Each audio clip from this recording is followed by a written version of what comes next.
राजविद्या राजगुर्यायोगा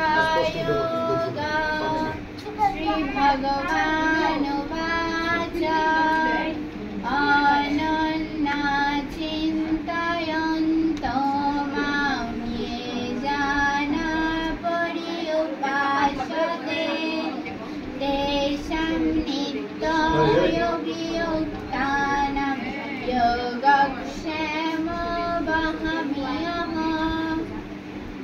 শ্রীমদ্ ভগবত গীতার নবম অধ্যায়ের রাজবিদ্যা রাজগুরুয়োগে শ্রী ভগবান তার প্রিয় সখা অর্জুনকে বলিলেন, হে পার্থ, যে ব্যক্তি এক মনে আমার ভজনা করেন আমি তাহার যোগক্ষেম বহন করিয়া থাকি।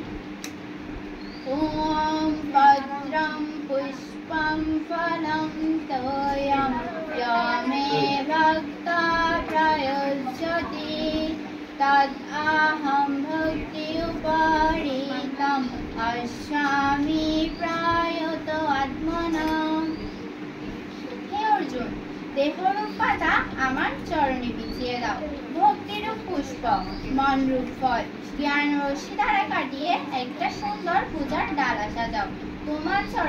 তোমার চোখের জলে আমার চরণ ধৌত করিয়ে দাও। আমি প্রতিজ্ঞা করে বলছি, আমি তোমার হয়ে যাব।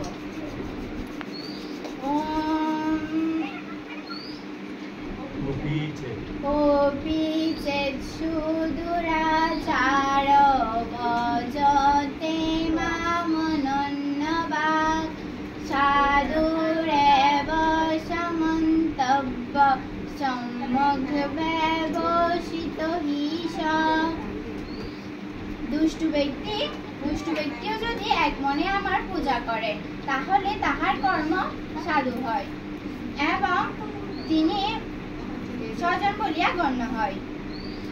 ওম ক্ষিপ্রং ভবতি ধর্ম আত্মা সৎসৎশান্তিং নিগচ্ছতি কৌন্তেয় প্রীতি জানেহি ইয় মে ভক্তা প্রণশ্যতি। সে ধর্মপ্রাণ হইয়া চিরদিন সুখে থাকে। হে অর্জুন, আমার ভক্ত কখনো নাশপ্রাপ্ত হয় না।